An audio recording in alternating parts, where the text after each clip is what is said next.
就说宝家最稳重的还得数爱宝吧。虽然江爷爷多数时候很正式，但是内心里其实和宋3岁一样，始终是少年。不然他们两个也不可能过完这么久。毕竟朋友之间只有同频才能相处得很久。更何况江爷爷之前也有宋3岁同样性格的显现，例如之前趁福宝不注意，自己偷偷在园区玩起了滑雪。不过江爷爷这次玩的同时，也是在做科普。江爷爷表示，这是一种叫做木槿的花，只要将木槿花的雄蕊剪掉，然后插上一根干竹子，迎着风跑，木槿花就会转。江爷爷还表示，对着空调口吹以及用嘴吹它都会转。江爷爷玩得很开心，还表示有一种回到童年的感觉。现在还好园区还有稳重的圣熙阿姨在顶着，不然的话两个爷爷都玩心上来了，不得把瑞宝和辉宝也带成宋3岁的模样。姐妹俩今天在园区睡觉时，圣熙阿姨就这样默默地给姐妹俩收拾着竹子，而通过姐妹俩这睡觉的状态看上去，显然圣熙阿姨在园区的任何动作已经影响不到姐妹俩了。圣熙阿姨给旧竹子全部收拾完后，辉宝这里也从树上下来了。辉宝知道接下来圣熙阿姨将会拿新竹子过来，等圣熙阿姨再次将新竹子搬来时，姐妹俩坐在竹子前吃的那叫一个惬意。姐妹俩一左一右安排的很是合理，不过这样做就没有了爱宝的位置。这样看来，为了爱宝能够更好的生活，瑞宝和辉宝到时候肯定会要比福宝提前进行独立生活。不过从姐妹俩这状态看上去，对于自己会不会与妈妈分开问题不大，只要不让姐妹俩彼此之间分开就行。毕竟姐妹俩只要分开一会儿就会想，下意识的就会凑在一起。韩国媒体报道了中心召开媒体见面会时的一些相关内容，例如关于福宝新郎的问题以及福宝后辈皮肤的问题，我国中心都有对其进行了详细的回复。对于福宝选择配偶的问题，我国中心卫主任表示，正常大熊猫要到5至6岁才可以参与繁育，福宝现在还没有到繁育的年纪，而福宝现在还不到4岁，所以对于繁育的问题暂时还没有考虑。卫主任表示，在此之前，首先要为福宝提供适当的营养和舒适的环境，让福宝的身体正常繁育。也就是说，福宝现在只需要好好享受自己现在这自由快乐的生活。而对于福宝的新郎，魏主任讲到，这需要考量福宝家族的关系以及遗传因素等问题。也就是说，对于福宝的新郎，并不能单指谁的呼声高就是谁，这个问题比较严谨，要等一切都考量好了再做决定。之后是有关于福宝皮肤的问题。福宝粉丝们要求中心方对福宝掉毛等异常状况做出解释，中心相关人员对此问题做了反驳。负责照顾福宝的徐翔奶爸对此问题做出了回复，表示是因为福宝喜欢在栏杆和墙壁上蹭鼻子和屁股，喜欢翻滚玩耍，所以这些经常接触的部位就会出现毛色差异。徐奶爸表示，而因为毛发中有自然分泌的油脂，所以不能经常给福宝清洗，不然会适得其反。福宝这一习惯有点像他的爸爸乐宝，毕竟乐宝之前的皮肤问题根据会诊也不是病菌导致的，所以很大可能就是乐宝太喜欢蹭东西了，便导致一些部位毛发都被蹭秃了。而福宝这里真是把爸爸的坏习惯一点不落的全遗传过来。不过好在乐宝的情绪稳定和乐观开朗，福宝也有遗传，这让福宝到达一个新环境时能像爸爸乐宝一样不怯场。而今天是福宝营业的第2天，快3个月没洗澡的福宝今天实在忍不了了，自己走进游泳池给自己清洗了一番，洗完澡来到自己的小床上晒太阳，顺便再吃个大竹笋。福宝此时只想说拔丝的蛋。想必两个爷爷看到福宝现在这幸福的样子，真的会越来越担心福宝会因为过于幸福而忘记自己了。期待两个爷爷赶快来中国，一起验证一下这个想法是不是多余的。瑞宝辉宝熊生的第一个冰镇莫吉托来，姐妹俩第一次见这冰冰凉凉的东西，很是喜欢。辉宝接过爷爷给的冰镇莫吉托后，便不撒手了，带着冰镇莫吉托来回走动，东躲西藏，生怕宋3岁再给其抢走了。很快瑞宝也从树上下来了，起初姐妹俩一人抱着一个，但是辉宝总觉得姐姐手里比自己的那个要好，非要给姐姐手里的那个抢过来。宋爷爷见状只好上去拉架，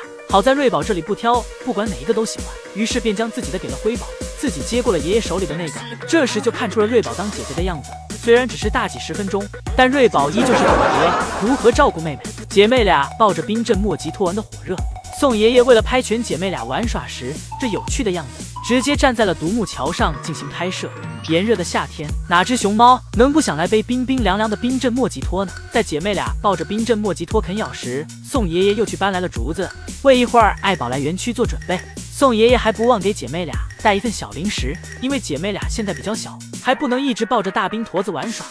防止晚上闹肚子，宋爷爷将姐妹俩的冰镇莫吉托带走后，姐妹俩又抱着胡萝卜开啃。姐妹俩现在恒牙发育的已经可以完全拿捏胡萝卜了，而这时爱宝也从室外园区回来了。姐妹俩的胡萝卜不快点吃，将会全落入爱宝的手里。好在小木床上的竹笋为姐妹俩多争取了2分钟的时间。等依依再次排队回来时，宋爷爷再次来到园区，准备收熊回家。不过这宋3岁挺大胆的，居然敢当着爱宝的面挑衅姐妹俩。这要是其他大熊猫妈妈，早把宋3岁当成嫡媳，冲过来拍宋3岁脑门了。要不说咱爱宝懂事儿呢。宋3岁在园区跟姐妹俩蹦蹦跳跳的，都没有半点应激表现。宋3岁在园区陪姐妹俩玩耍一会儿后，想起了正事儿，那就是接姐妹俩回家。宋3岁拿着大竹笋在通道门口呼喊着姐妹俩，让姐妹俩过来。姐妹俩真就听了宋3岁的话，一前一后的跑了进去。这次姐妹俩属实给宋3岁面，也让宋3岁这次收熊有了前所未有的成就感。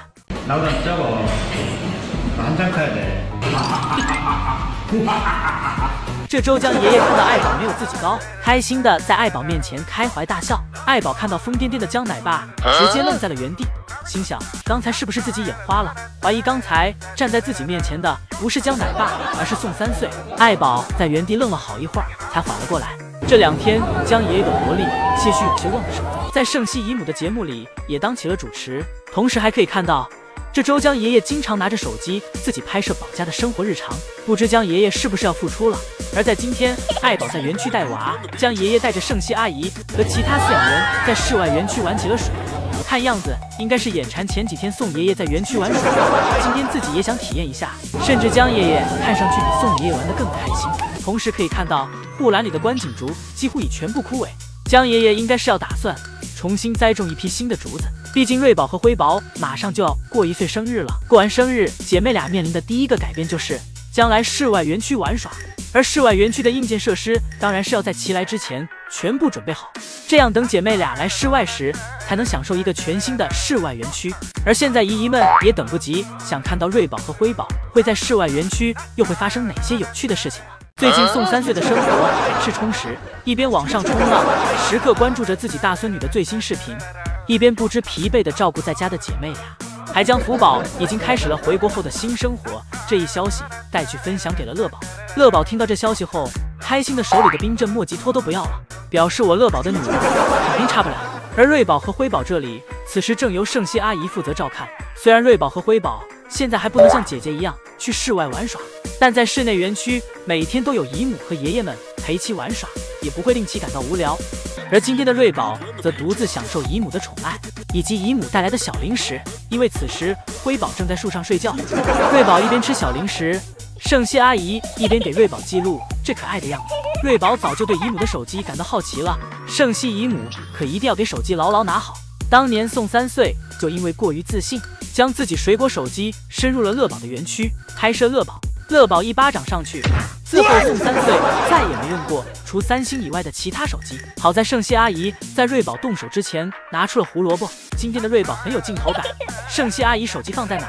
瑞宝就追去哪。盛熙阿姨用胡萝卜引瑞宝去小亭子一旁玩耍，自己则为爱宝收拾小亭子，而辉宝这里则在小树上睡了整整1下午。一会儿爱宝都回来了，辉宝也没有醒，看来辉宝上午没少折腾。而瑞宝这里今天则很是幸福，姨母陪伴完，现在妈妈又来和自己玩。爱宝将瑞宝抱在怀里一顿宠溺，就在瑞宝沉寂在妈妈的爱意中时，突然发现妈妈停下了。爱宝抬头一看，是通道门开了，爱宝给瑞宝丢下，转头自己走回了家。瑞宝这里看到妈妈回家了，似乎在小亭子上也坐不下去了。瑞宝扭扭捏捏在回家与不回家之间徘徊着。瑞宝最后想了想，还是回去吧，毕竟现在园区已经没人和自己玩了。瑞宝走到一半，不知道又想到了什么，又停了下来，想跟爷爷玩欲擒故纵，但是却没见到爷爷身影，最后还是选择了乖乖回家。宋3岁看瑞宝跑了进去，立马给门关上了。此时宋3岁心想，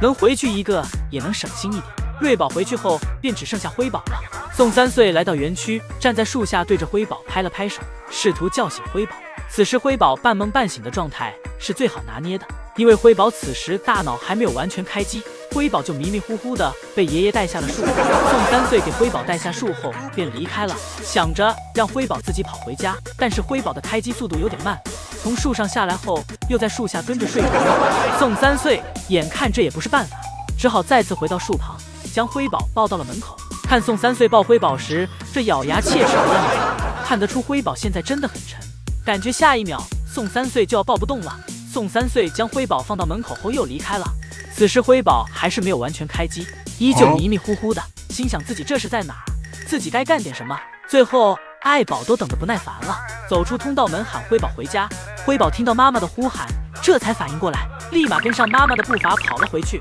辉宝回去后，宋3岁走出门，给游客们比了一个胜利的姿势，表示今天与姐妹俩的下班之争很成功。